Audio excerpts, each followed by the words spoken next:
Будущее, которое наступит через 20-30 лет. Можно ли его увидеть в условиях глобальной неопределенности? Как высветить контуры будущего, чтобы они стали более четкими и яркими? И что могут сделать для этого те, кого сегодня называют новое поколение?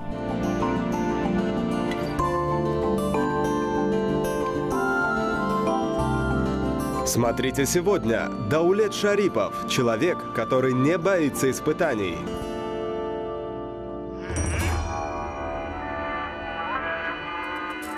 Мне кажется, современная жизнь, она имеет очень много благ. И человек как таковой себя не испытывает. Если он не будет себе вот так искусственно ставить преграды, то он и не будет расти.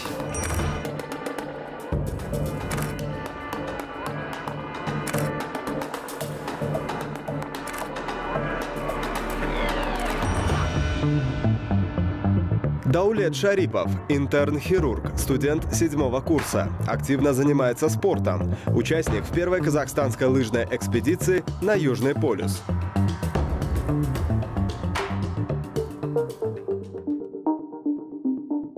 До отъезда на Южный полюс я никогда не был в экспедиции.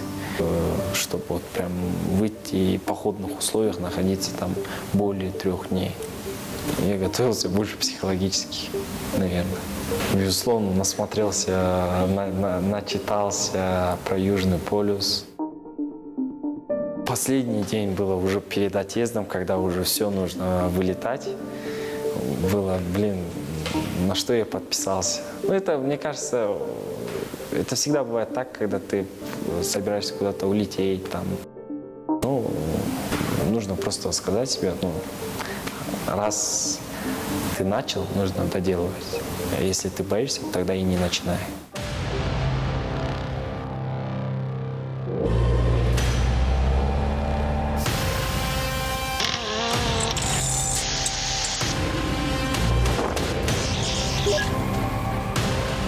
Казахское географическое общество направило открытое письмо в Казахский национальный университет, наш медицинский университет, с тем, что имеются ли у вас молодые ученые, которые хотели бы провести какие-то научные исследования в условиях Антарктиды. Я подавал заявку тоже в последний момент.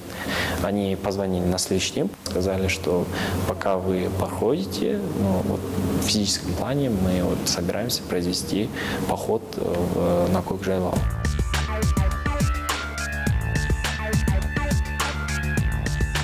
Тогда шел снег очень сильный, как раз в горах. Интересно, такие сложились условия, мне кажется, которые идеально давали понять, сможет ли человек пройти или нет. Самым главным моментом, безусловно, было, что я хочу исследовать, что я хочу произвести в результате этой экспедиции.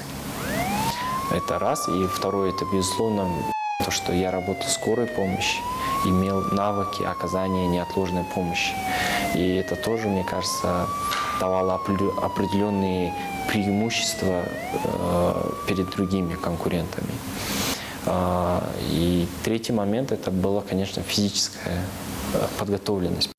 Так, это мои лыжи, лодка, именная паланка Беллингаузена. Вот такой фон. Состав команды, которая в 2016 году побывала на Южном полюсе, помимо меня входили путешественник Мағжан Сагимбаев, альпинист Юра Юшин, Ильяс Калимбеков. Прежде чем начать нашу экспедицию, в наших планах было зайти на высочайшую точку Антарктиды – пик Винсон. Давай, Мағжан, давай! Алга, Казахстан! Восхождение должны были совершить Ильяс Калимбеков и Мағжан Сагимбаев. И они посвятили его юбилею независимости. Они покорили пик как раз 16 декабря. В лагере они вернулись 18-го, а через 3 дня мы вместе отправились на Южный полюс. 21 декабря, первый день экспедиции. Я промок, мне было холодно, у меня на ногах мозоли. Прошло 3 часа, и я хочу уже обратно. Но надеюсь, все нормально будет. На Южном полюсе все наоборот. Когда на Земле идет зима, именно эти 3 месяца на Южном полюсе наступает лето. Солнце вообще не уходит никогда. Ну, на Южном полюсе в летнее время. Утром встаешь, оно высоко, 12 часов оно в зените. Когда ты засыпаешь, она ближе к горизонту стоит. Утром снова выше горизонта. Там нет никакой живности, нет ни дерева, ни речки, ни листика, ни травинки. Абсолютно, вот белая пустыня, я думаю, это более правильное слово.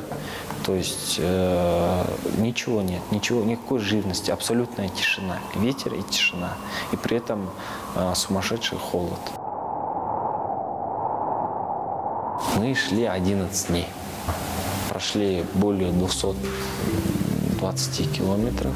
В день мы проходили 8 часов.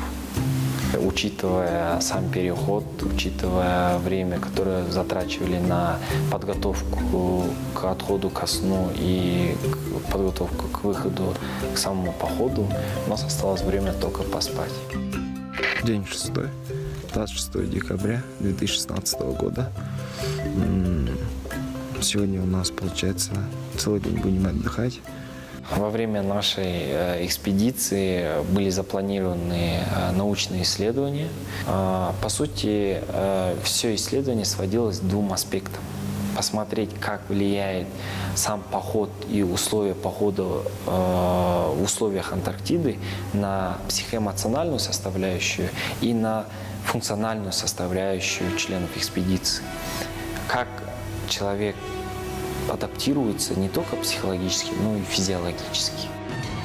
Лично для меня это была самая тяжелая часть. Ты уже устал, все хотят спать, и ты еще им надоедаешь. Да, я тебе давление измерю, да, я тебе пульс измерю, ответь на опросник. Очень сложно проводить исследования в условиях Антарктиды не только в физическом плане, но и в материальном плане. И, соответственно, из-за этого очень мало этих исследований. И даже небольшие исследования очень сильно ценятся. Мы опубликовались уже результаты этих исследований. То, что вообще критическим периодом адаптационным является 4-й день. Эти исследования, они могут быть полезны во многих сферах деятельности человека. В условиях, когда человек контактирует только малым количеством людей, и в условиях, когда когда окружающая среда мертвая, когда люди в ограниченном пространстве должны уживаться между собой, при этом их окружает абсолютная мертвая тишина. 1 января 2017 года, 1:51 ночи, прибыли на Южный полюс. Сегодня был самый тяжелый физический день. Наше путешествие закончилось, настроение хорошее, что наконец-то все дошли успешно, никто ничем не болеет, все здоровы. Всех с Новым годом. Привет с Южного полюса. Жизнь такая штука, она не останавливается, она течет быстрым темпом, и происходят все новые интересные события. Ну и, безусловно, история с Антарктидой — одна из ярчайших страниц, которых буду вспоминать.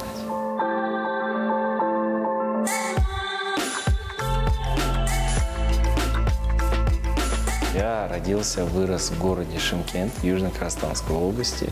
У меня каких-то таких неровностей в плане выбора будущей специальности не было. Наверное, я не спонтанный человек, и изначально я, когда начинаю идти в каком-то направлении, я уже знаю, куда я хочу прийти. Целенаправленно шел к поступлению в медицинский вуз. В международных олимпиаде участвовал. Мы проходили, не сдавая ЕНТ, мы получали, так скажем, карт-бланш. То есть любой вуз, в который ты хочешь поступить. Я вначале выбрал Астану, чтобы максимально подальше от дома, чтобы все-таки стать более, наверное, самостоятельным. И первый курс я просто с таким энтузиазмом начал учиться, что даже сейчас я вспоминаю, удивляюсь даже, что я мог. Мне нравилось, я хотел испытаний для себя. Я хотел вот таких преград. Если даже и не было бы таких преград, мне кажется, я сам искусственно их возводил бы, потому что была острая жажда самоутверждения. Не искусственными, надутыми органами, а вот честным трудом, каждодневной учебой, тем, что потяжелее. Таким образом, мне кажется, мы обретаем уверенность в себе. Ну, а дальше у меня, как родители, я единственный ребенок в нашей семье. Но они, наверное, как-то начали настаивать в плане в Алмату давай.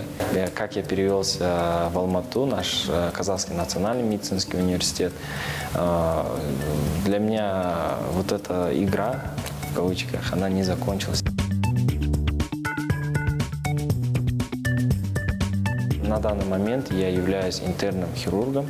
Обучение уже на интернатуре, оно кардинальным образом отличается от бакалавриата. Тут больше самостоятельности, больше практики, больше клиники. Если до этого времени вы находились просто практически зрителем, то на данный момент, на этапе интернатуры, вы уже начинаете становиться действующим лицом. Селезенка. Где? Селезенка, она противоположно от печени идет. То есть... Найди ее. Вот, да? Да.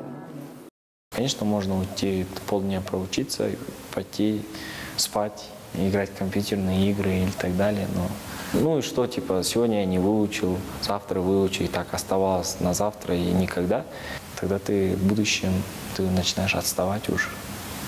Нужно всегда быть в игре, всегда быть в тонусе, всегда толкать себя дальше, чем ты можешь. Чуть побольше. Секунду 15. Мы юридически можем работать как санитары, как помощники фельдшеров. Я работал на станции скорой медицинской помощи. Ты там помогаешь, если стало плохо больному, ты его поддерживаешь, там давление измеряешь, то измеряешь. Если человек упал, то его нужно поднять в этом плане. В первую очередь я хотел набраться опыта, отточить определенные навыки.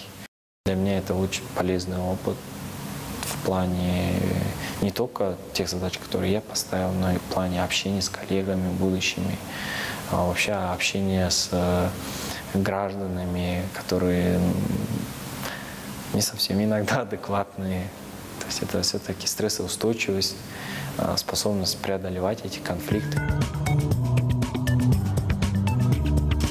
У меня отец любит заниматься спортом, и я вот с детства с ним занимался, бегал. И для меня спорт – это одно удовольствие. Я расслабляюсь, и без разницы, в чем он проявляется. Это может быть тот же кроссфит.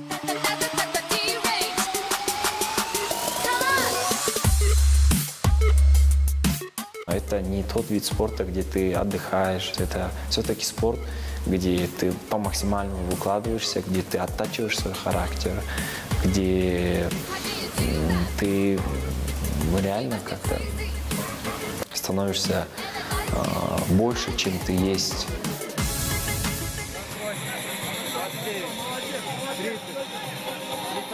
Когда ты участвуешь в команде, ты должен знать свою команду. Ты должен понимать, в чем сильны твои напарники, в чем они слабы.